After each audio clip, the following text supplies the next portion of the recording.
Hello students, welcome online classes Bishop Academy senior secondary school Maharajganj. Today I will discuss class 11 physics chapter 4 motion in a plane. और आज के topic में हमारा होगा friction को ही हम लोग सॉल्व करेंगे कि what is the coefficient friction. तो अब इसमें आ गया कोएफिशिएंट ऑफ द फ्रिक्शन। तो कोएफिशिएंट ऑफ फ्रिक्शन में हम बात करते हैं according to the first law of the limiting friction. तो लिमिटिंग फ्रिक्शन की वैल्यू जैसा कि हमने अभी लिखा था कि F is directly proportional to R होता है और F equal to mu into R, where mu is the constant proportion,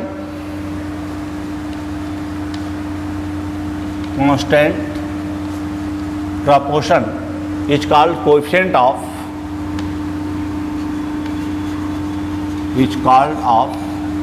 coefficient of limiting friction.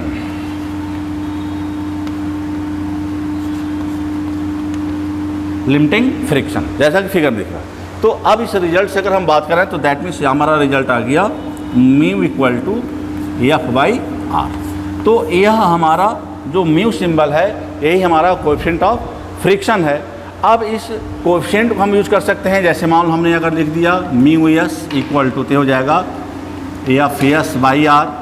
Mu S में तो हो गया static friction, coefficient of static friction. इसी को हमने अगर म्यू के लिख दिया तो म्यू के का मतलब हो गया एफ के अपान आर। तो यहाँ पर हो गया कोएफिशिएंट ऑफ काइनेटिक फ्रिक्शन।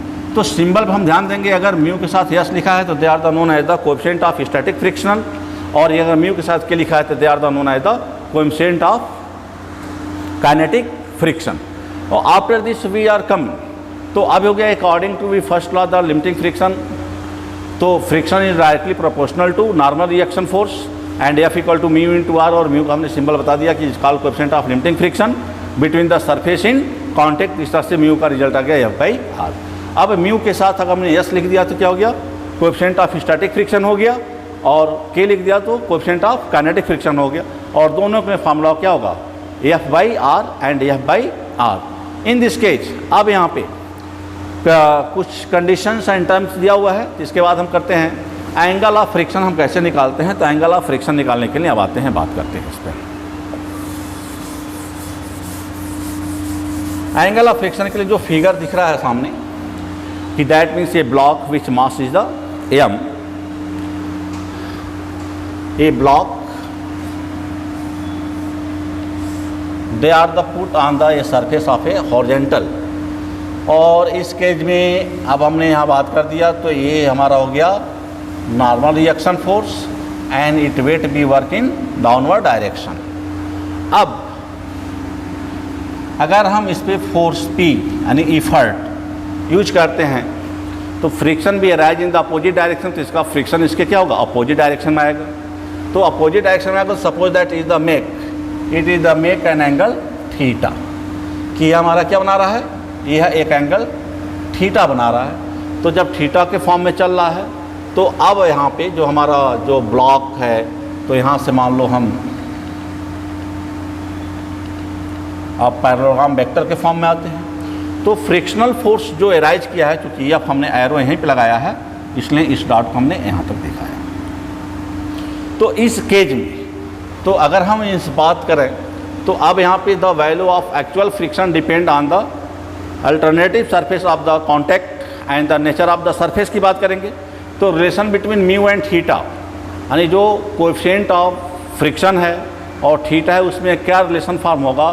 तो अब इसमें अगर हम नेमिंग करें तो मान लो इस पॉइंट को हमने नेम दे दिया है C, और यहाँ पे नेम क्या गया, ये तो फोर्स लगा ही है, मान लो ये हो गया B, और यहाँ पे हमारा पॉइंट क्या हो गया, A हो गया। तो अगर हम इसमें बात करें तो इन ए ट्रायंगल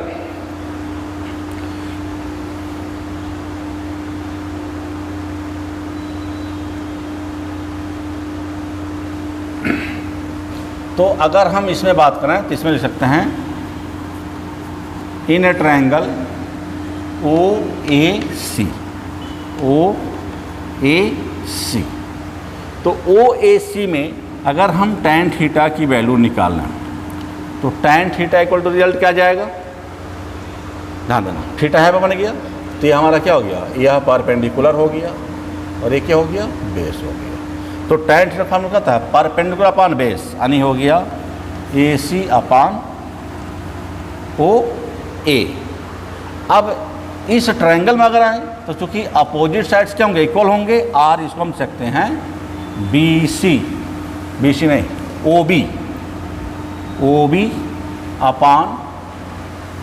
OB अपॉन BC। तो इस केस को अगर हम आगे बढ़ाएं तो अब यहाँ पे आ जाएगा tan theta equal to mu नहीं, अब यह टर्म हमारा किसका हो गया, फोर्स का हो गया, तो हो गया F बाई आर, और चूंकि F बाई आर किसके इक्वल है, कोएफिशिएंट ऑफ काइनेटिक फ्रिक्शन के इक्वल है या स्टैटिक फ्रिक्शन के इक्वल है। तो इस तरह से हो गया tan theta equal to F by R equal to mu, या इसको हम लिख सकते हैं mu equal to tan theta. तो अब ये हो गया कि they are the known as the angle of friction. तो एंगल ऑफ फ्रिक्शन जो होता है वो कोएफिशिएंट ऑफ फ्रिक्शन के इक्वल होता है। अब इस केस में आते हैं कि अगर एंगल ऑफ रिपोज और एंगल ऑफ स्लाइडिंग, अब मान लो कि यही ऑब्जेक्ट अगर हॉरिजॉन्टल की जगह पर ऐसे फेज पे, हॉरिजॉन्टल फेज पे है कि जो स्लाइडिंग फेज में है, तो उस केज में रिलेशन कैसे हम निकालते हैं, तो उस केज का जो रिलेशन होगा, तो सपोज मान लो ये बेस हो गया, it is the make an inclined angle, make an angle theta, and object with the inclined in the phase of, मान लो इस पर कोई ऑब्जेक्ट रखा हुआ है जो स्लाइड करते हुए नीचे आ रहा है, तो जब वो स्लाइड करेगा तो दे आर द, जो इसका वेट होगा, they are the resolving the in the two component mg sin theta, और यहाँ पे जो हमारा केज होगा वो हो जाएगा R नॉर्मल रिएक्शन फोर्स, और यह हो गया हमारा mg cos थीटा। अब इन दोनों के बीच इसका रिजल्टेंट जो होगा वो क्या, mg और mg cos थीटा के बीच जो एंगल होगा वह एंगल वही बनेगा जो inclined phase are making angle with the base. तो ऐसे केज में, तो जब हमने बात किया कि that means force is resolving into two component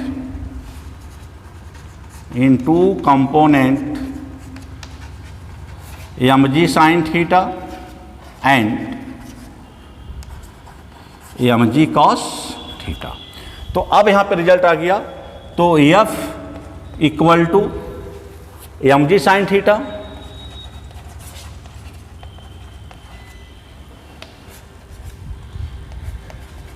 mg sin theta, और R चूंकि जो नॉर्मल रिएक्शन अपवर्ड है उतना ही नीचे काम कर रहा है, तो R इक्वल हो गया mg cos थीटा। अब इस रिजल्ट को अगर हम डिवाइड करें, क्या करें, डिवाइड करें, तो यहाँ पे लिखते हैं F by R equal to mg sin theta upon mg cos theta. तो mg से mg कैंसिल हो गया, तो F by R is the called mu, और साइन बाई कॉस को क्या कहते हैं, टैन। तो अभी जो रिलेशन आया था लास्ट में कि म्यू इक्वल टू क्या हो गया, टैन थीटा हो गया, and that means coefficient of kinetic friction be equal to angle they are the making by the base to inclined surface. Thank you for watching this video, and the next video we are the given some solution of numerical question belonging to the frictional.